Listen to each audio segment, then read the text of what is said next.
Bom, vamos falar aqui sobre pandemia e o nosso convidado de hoje é o Gonçalo Vecina, médico sanitarista, professor na Faculdade de Saúde Pública da USP e ex-diretor da Agência Nacional de Vigilância Sanitária, Anvisa. Oi, Vecina, bom dia, seja bem-vindo. Bom dia, Marilu, bom dia também aos espectadores aí da TVT. Um prazer estar com vocês. Prazer é o nosso, Vecina, mas vamos lá, vamos falar aqui de uma nota técnica da Fundação Oswaldo Cruz, né, a Fiocruz, que divulgou na última sexta-feira essa nota sobre os cuidados para a volta às aulas. Então, a nota diz o seguinte: recomenda o fechamento da sala de aulas presenciais, né, as aulas presenciais, se tiver 3 ou mais casos de Covid-19 confirmados. Qual que é a probabilidade, Vecina, de contágio das crianças, né, entre as crianças que estão apenas com a primeira dose da vacina? A probabilidade ainda é baixa, porque as crianças, elas sofrem menos os efeitos da Covid-19, né? Nós tivemos bem menos casos em relação à população em geral e tivemos bem menos óbitos em relação à população em geral. Mas, infelizmente, elas também estão suscetíveis a terem a doença. A vacina protege contra a doença grave e contra a morte. A vacina não necessariamente protege contra a existência da doença. Então, acho que o alerta da Fundação Oswaldo Cruz é um alerta muito positivo, né? E é importante que a gente tenha noção de que a gente está retomando aulas e que, na medida em que ocorram casos, nós devemos realmente recuar.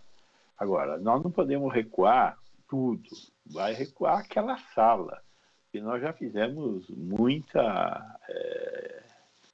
muitos erros nessa pandemia, particularmente em relação às crianças, né, deixando por último a reabertura de escolas, tendo fechado por primeiro as escolas, né?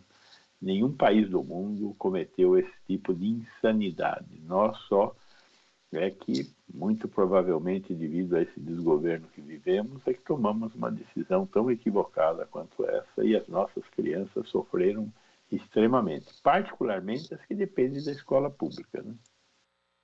Pois é, a gente não tinha vacina, né? Assim como os outros países já tinham, né? Os países desenvolvidos, o Brasil ainda não tinha, os professores estavam bastante relutantes, né? Receosos em voltar, não é isso? Lembra, Vecina, no começo? Veja bem, os professores já tinham tomado a vacina. Então, eles estavam relutantes com eles e não com as crianças, nesse caso, né? E eles foram vacinados. Agora, a maioria dos países, em relação à reabertura de escolas, não colocou no calendário da reabertura as vacinas, né? O que foi colocado na reabertura foram as condições de funcionamento da escola, né? Então, voltar com aulas com classes reduzidas, com bom distanciamento social, enfim, com medidas protetivas, higiênicas, né? Basicamente é isso que nós vimos acontecer nos países da Europa, né? Particularmente nos países europeus. E aqui no Brasil nós resistimos a essa retomada, principalmente na escola pública. A escola privada voltou antes, né? E as consequências foram que as crianças perderam 2 anos de atividades voltadas para o desenvolvimento do seu senso de comunidade, o que eu acho que é a grande perda que nós tivemos durante esta pandemia, né? Talvez a maior perda da pandemia foi a perda que nós impusemos às crianças. Falando em crianças, a gente está vendo algumas cidades, né, enfim, secretarias de saúde de alguns municípios fazerem a busca ativa, né, para atingir exatamente o maior número de crianças vacinadas, né? A gente tem o exemplo aí de Niterói, que aumentou bastante, né, o número de crianças vacinadas, em média 800 crianças por dia, no início da campanha era de 400, enfim, essa busca ativa é importante, né, Vecina, diante também das fake news que os pais acabam recebendo e ficam com aquele medo de vacinar a criança. é importante essa busca, né? Eu participo bastante de atividades voltadas à divulgação da Covid, né? E a pergunta mais frequente que eu tenho recebido é por parte de pais. E a pergunta é: a vacina é segura? A segunda pergunta mais importante é: essa vacina é experimental? Estão usando meus filhos para saberem como essa vacina funciona? Então, de fato, você tem que ter estratégias inovadoras para buscar vacinar as crianças. A vacinação é um ato realizado pelo município. É verdade que, historicamente, a campanha de vacinação, o momento de vacinar, sofre um processo de divulgação que é feito pelo Ministério da Saúde. O Ministério da Saúde é responsável pelas campanhas nacionais, e isso não tem ocorrido desde 2016. Quando a crise econômica começou, a primeira coisa que o Ministério da Saúde cortou foram recursos para a divulgação de campanhas, particularmente as voltadas para a vacina. Mas outras campanhas fundamentais, como a AIDS, a dengue, chikungunya e zika, todas as campanhas foram paralisadas no Brasil. E ficou isso tudo por conta da imprensa, que no caso do Covid, a imprensa tem conseguido suprir parte dessa fuga do Ministério da Saúde. Então, os municípios ficaram... Os estados, eles fazem parte do processo de distribuição, da logística da vacina. Os municípios é que são quem aplicam as doses através da atenção básica, né? Então, o prejuízo que a gente tem tido em termos de comunicação é muito grande. Tanto é que perdemos a cobertura vacinal de todas as vacinas, todas as 19 vacinas que nós distribuímos no PNI todos os anos, estão 350 milhões de doses. Nós estamos atrasados, muito atrasados, com risco, inclusive, de retorno de alguma dessas doenças. E a Covid não foi diferente, né? As crianças acabaram não sendo convocadas e os municípios estão tendo dificuldades para conseguir dar a cobertura esperada na vacinação infantil. A vacinação infantil é fundamental para proteger as crianças nesse retorno e para proteger as pessoas que habitam junto com as crianças. Então, esse é um cuidado que nós temos que tomar.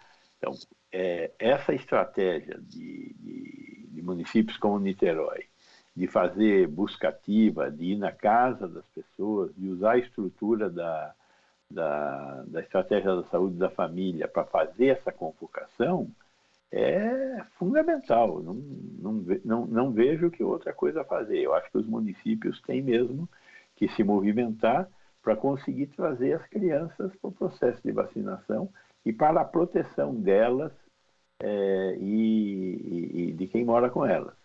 A resposta que eu tenho dado para os pais é que esta seguramente é a vacina mais segura que nós temos hoje no nosso calendário vacinal. E que não existe vacina que está sendo aplicada na população que seja experimental. As vacinas são duramente testadas.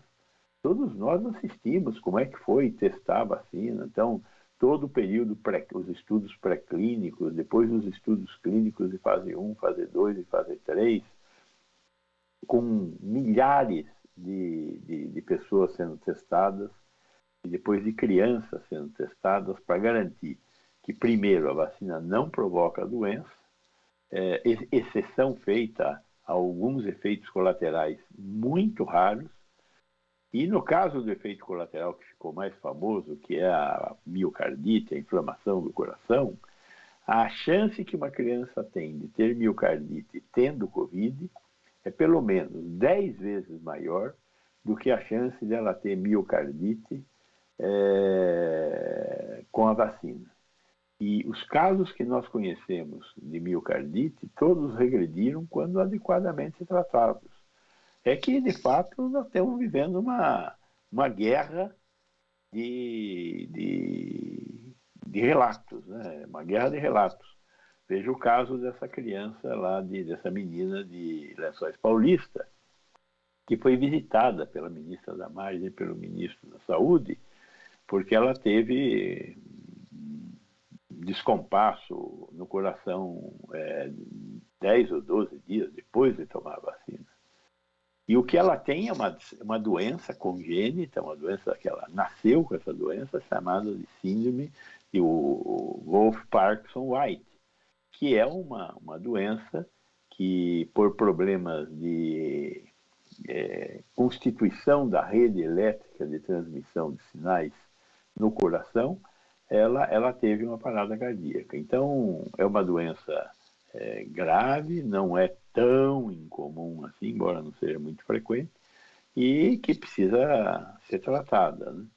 Então, infelizmente, tivemos um problema grave. Exato, esse problema realmente, né, de informação, e você, Vecina, sempre está aqui, né, nos informando, dando essa informação tão qualificada, né, para os nossos queridos ouvintes e telespectadores. E, Vecina, vamos falar aqui do tempo, né, que está se demorando para dar essa vacina para as crianças, né? A gente estava vendo aqui um levantamento da Folha, uma análise da Folha de São Paulo, dizendo o seguinte, que o Brasil leva o triplo do tempo da Argentina para vacinar 15% das crianças, né? Na semana passada, o Marcelo Queiroga estava se vangloriando, já temos 15% das crianças vacinadas com a primeira dose contra a Covid, e aí veio essa análise que acrescenta, não só a Argentina, né? A gente está realmente bem abaixo aí do tempo gasto pelo Canadá, Austrália, Uruguai, né?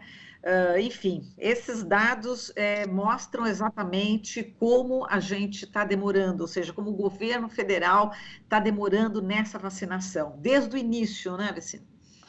Essa é uma questão contundente, para dizer o mínimo, né? Quer dizer, nós que temos um PNI que tem uma condição de cobertura vacinal muito melhor do que a de todos esses países mencionados, estamos sendo duramente derrotados por esses países, né? Quando você olha o volume de vacinação, o nosso volume de vacinação é maior. Ora, as bolas, o Canadá tem 30 milhões de habitantes, o Brasil tem 210 milhões de habitantes, a Argentina talvez tenha 40 milhões de habitantes. Então, é óbvio que nós temos mais crianças vacinadas em números absolutos que todos eles, né? Mas o problema é em termos relativos, né? Enquanto eles estão chegando a 40%, 50%, 60% da população alvo vacinada, nós estamos lá nos 15% da população alvo vacinada. Essa que é a questão. Então, nós temos que acelerar. Capacidade de vacinar nós temos. Nós, em dias de campanha de vacinação, teve sábado de vacinar 10 milhões de doses, 10 milhões de doses, num único sábado. Então, não se trata de capacidade de vacinar, se trata da presença de pais e crianças, e eu acho que grande parte de pais e crianças que não levaram seus filhos para vacinar foi por falta de convocação. Como não existe a convocação, os pais não levam as crianças. Existe hesitação? Também existe hesitação. E aí, também, de novo, temos que aumentar a capacidade de informar os pais de que estamos falando de uma vacina muito segura, muito eficaz, e que não tem nada de experimental nessa vacina, e que o risco que as crianças correm de, em tendo a doença, ter as consequências da doença, inclusive morte, né? Desde o início dessa crise, 2.500 crianças morreram. Elas não teriam que morrer, pelo menos não teriam que morrer de Covid, né? Se tivessem adequadamente vacinados, tá certo?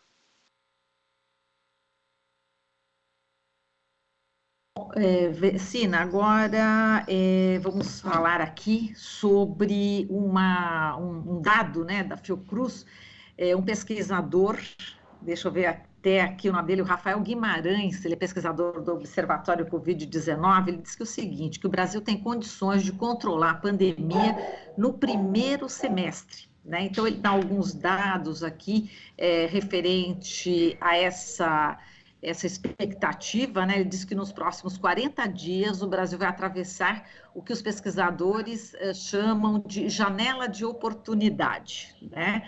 Enfim, que existe aí um período favorável para otimizar o combate ao coronavírus, diante, né, da maioria da população já está imunizada, né? Então, tem essa proteção adquirida aí por meio da vacinação, e também da outra forma também natural, né, em relação à variante Ômicron.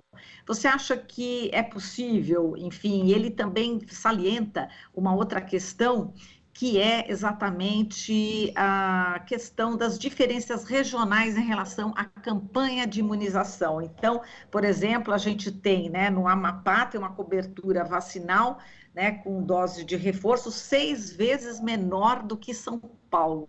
Então, isso também pode ser uma dificuldade para a gente alcançar o que ele está falando nesse momento, não é isso, Vecina? Bom, primeiro, as considerações sobre o momento, né?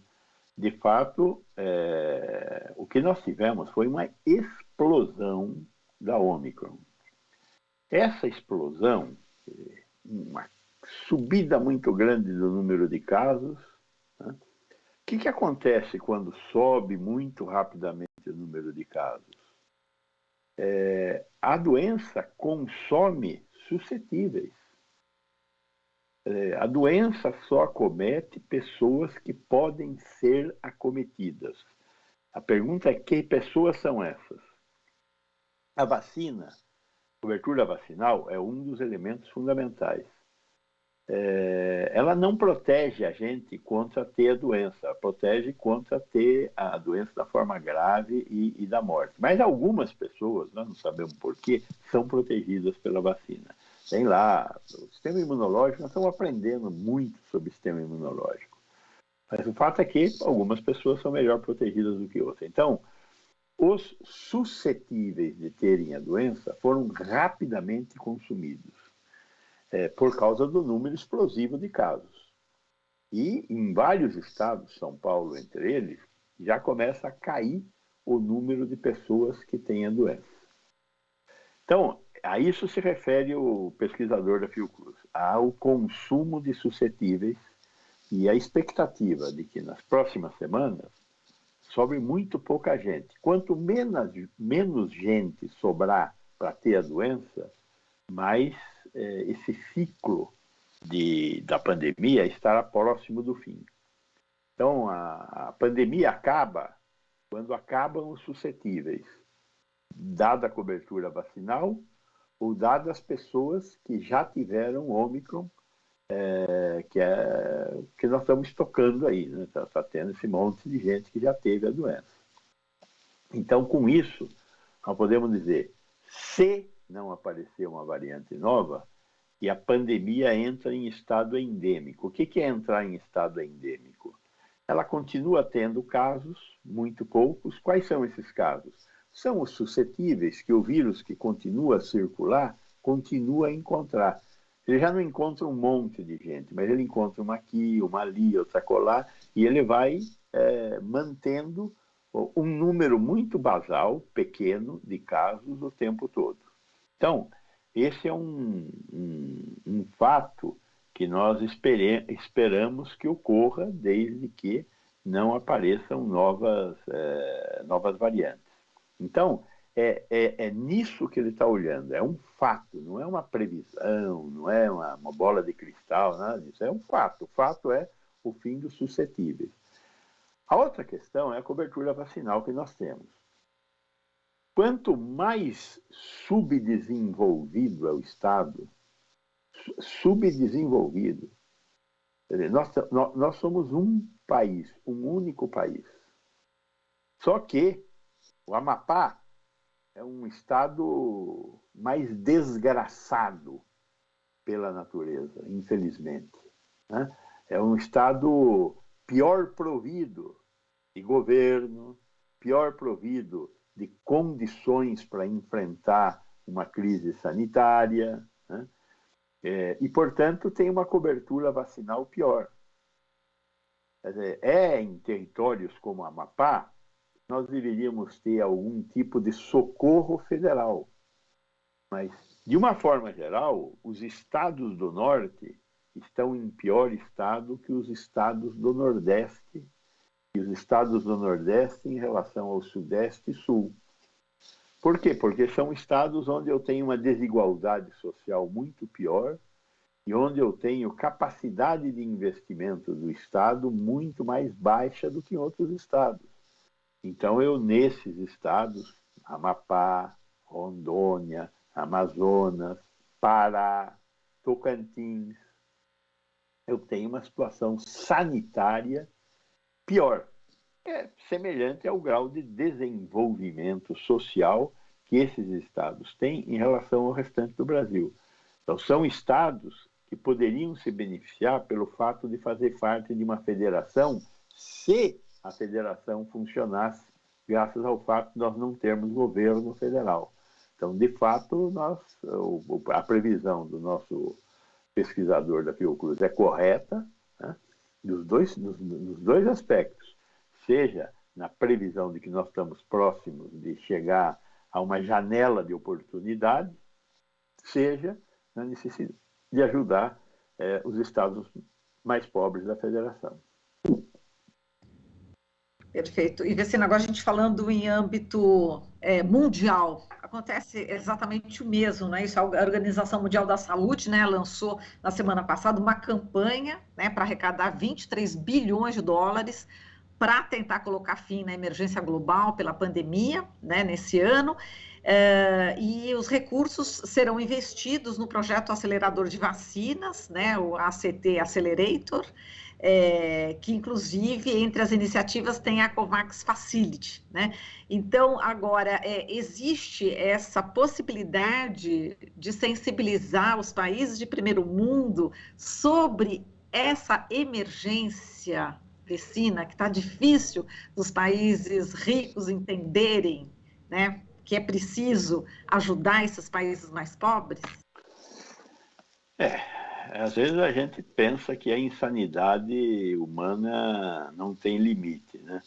Porque muito do interesse, e essa é uma questão terrível para o futuro da humanidade, né? Grande parte do interesse que esses países ricos têm é um interesse exclusivamente comercial. Quer dizer, não interessa se o cliente está vivo ou está morto, interessa que seja um cliente que compre.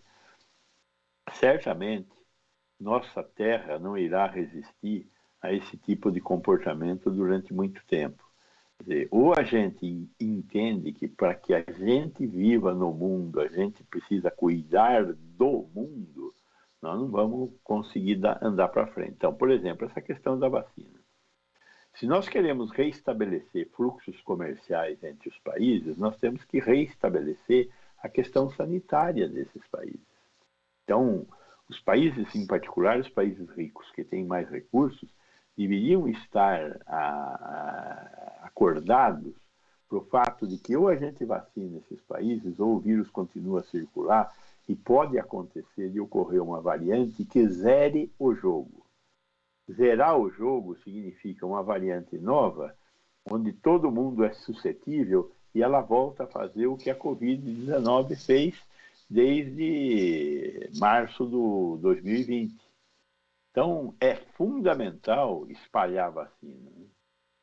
Mas parece que os países, num determinado momento, o Joe Biden, nos Estados Unidos, chegou até a declarar que ia fazer chover vacina na África, na Ásia, enfim. Mas isso não aconteceu. Então, tá no momento, é a janela de oportunidade, né? Temos um vírus que espalha muito, é relativamente menos letal e que nós poderíamos estar nos protegendo se aumentássemos a cobertura vacinal. Então, é o momento de países como os Estados Unidos e os países europeus melhorarem a distribuição de vacinas, ou pelo menos liberarem a patente das vacinas para que os países do terceiro mundo possam produzir suas vacinas, como fez, por exemplo, de certa forma, né, com muito cuidado, a Moderna, com uma fábrica da África do Sul, que hoje já tem uma quantidade de vacina de RNA mensageiro já produzida e pronta para testes. Ela vai ter que produzir um pouco mais para conseguir fazer os estudos clínicos. Mas foi graças a uma abertura um pouco cheia de dedos que a Moderna fez, que uma fábrica na África do Sul conseguiu copiar uma vacina de RNA mensageiro um pouco diferente, porque a fábrica da África do Sul deseja fabricar uma vacina que não precise ser distribuída a menos 20 graus, como é o caso da Moderna, porque na África do Sul nós não temos, boa parte do mundo, nós não temos uma estrutura de rede de frio a menos 20 graus, né? Então teria que ser uma vacina mais inteligente que fosse distribuída entre 2 e 8 graus acima de zero. E é isso que a África do Sul, essa empresa na África do Sul, está tentando produzir. Vecina, a gente já está no finalzinho, mas vamos falar um pouquinho só sobre a quarta dose. A gente viu que tem municípios já colocando aí a quarta dose na população mais idosa, por conta das pessoas mais idosas, acima de 80, estarem na UTI, mas também tem comorbidades, você vai poder falar isso com muito mais propriedade. A OMS, como é que está se posicionando? Pelo menos as informações, né, que a gente tem é que ainda não está sendo recomendada a quarta dose. Como é que está sendo essa informação mais atualizada, digamos assim? Veja, vamos lá ao fato, né? Qual é o fato? O fato é que 4 meses após tomar a última dose, a produção de anticorpos cai. Quando a produção de anticorpos cai, isso é mais grave em quem tem maior chance de morrer. Quem tem maior chance de morrer são os velhos exportadores de comorbidade. Então, não há dúvida da necessidade da quarta dose para idosos e portadores de comorbidade. Idosos acima de 70 anos, com certeza, com mais certeza ainda acima de 80 anos. Porém, nós temos uma baixa cobertura de terceira dose. Nós estamos com 20, 25% de pessoas que já tomaram a terceira dose. Então, por que eu vou discutir a quarta se eu não resolvi a terceira? É isso que a OMS está falando. É isso que, num momento de lucidez raríssimo, o Ministério da Saúde está falando. Vamos dar a terceira dose antes de discutir a quarta dose, né? O Estado de São Paulo, uma atitude talvez técnica, mas um pouco eleitoreira também, está falando em quarta dose, né? Os municípios que estão falando em quarta dose, na maior parte, eles estão preocupados mesmo com a questão da vacinação, eles estão preocupados com a cobertura vacinal e com a redução de mortes. O fato é que nós teremos, sem dúvida, que tomar a quarta dose, particularmente os portadores de comorbidade e os idosos, mas teríamos que melhorar a cobertura da terceira dose. É uma questão óbvia. Esse é o ponto. Perfeito. Tá certo, Vecina. A gente agradece aqui a sua participação. Forte abraço e até breve, hein? Obrigado, bom dia para todos e todas. Um abraço para vocês também. Bom dia, querido. Bom dia. Falamos aqui com o Gonçalo Vecina, médico sanitarista, professor na Faculdade de Saúde Pública da USP e ex-diretor da Anvisa. Você está ouvindo Jornal Brasil Atual. As notícias que os outros não dão.